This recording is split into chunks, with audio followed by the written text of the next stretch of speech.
এই অবৈধ গাড়ির জন্য আমরা কিন্তু খুব সমস্যা আছি। থ্রি হুইলার হাইওয়েতে কিন্তু চলার কথা না, তারপরেও কিন্তু থ্রি হুইলার কিন্তু হাইওয়েতে চলে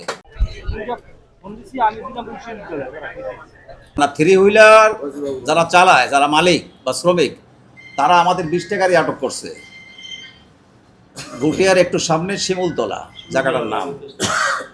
20টা গাড়ি আটকে রাখছে। 10টা থেকে ঘটনা, 10টা সাড়ে 10টা গাড়ি আটকে রাখছে। আমরা কিন্তু প্রশাসনের সবার সাথে যোগাযোগ করতেছি, বলছি যে সমস্যা না হলে তো সমাধান হইবে না, যদি সমাধান করেন শ্রমিকরা তো একটা ঝামেলা করবে এখানে। কিন্তু তাহলে আমরা কিন্তু 3 ঘন্টা অপেক্ষা করার পর যখন আমাদের গাড়ি ছাড়ে নাই, তখন শ্রমিকরা এখানে গাড়ি বন্ধ করছে। এই অবৈধ গাড়ির জন্য আমরা কিন্তু খুব সমস্যা আছি। থ্রি হুইলার হাইওয়েতে কিন্তু চলার কথা না, তারপরেও কিন্তু থ্রি হুইলার কিন্তু হাইওয়েতে চলে।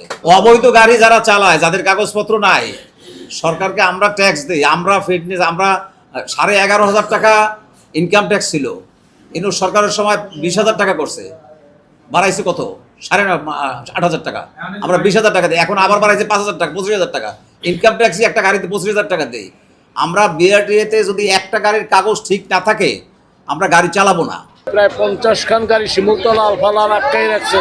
আমরা প্রশাসনকে বলছি, তাদেরকে বলছি, তারা কোনো পদক্ষেপ নেয় নাই। বেলা 2টার পর আমার আর গাড়ি নেই, আমার গাড়ি বন্ধ করে দিই। বাসালার করতেছে, কারণ আমরা ছোট গাড়ি, আমরা গাড়িতে যাত্রী উঠাইতে গেলেই গাড়ি তারা পিটায়। একটা গাড়িতে 3জন 4জন হেল্পার ড্রাইভার সহ থাকে, আমাকে গাড়িতে একজন করে ড্রাইভার থাকে। এই ড্রাইভারের যাই তারা ডাস্টার দিয়ে পিটাইয়ে ভোগান্তি পাচ্ছে। আমরা মারধর খাই, আমরা বলি, আমাদের কোনো সুরাহাও দেয় না। বাস মালিক সমিতির কাছে অনেকবার বলা হয়েছে, কিন্তু আমাকে কোনো সুরাহাও দেয় না, আমাকে মারধর করিয়েই করে।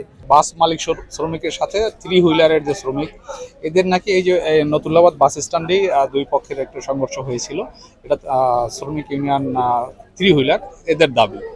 তো এটাকে কেন্দ্র করে বরিশাল মেট্রোপলিটন এলাকার বাহিরে, এটা হচ্ছে বরিশাল জেলার মধ্যে বানরিপাড়া থানার ওই অংশে নাকি থ্রি হুইলারের যারা ড্রাইভার রয়েছে তারা বাস ওখানে আটক করেছে। ওখানে যেহেতু বাস আটক করেছে, এই নিউজ শুনে নতুল্লাবাদ বাস স্ট্যান্ড এলাকায় বাস শ্রমিক বাস চলাচল বন্ধ করে দিয়েছে।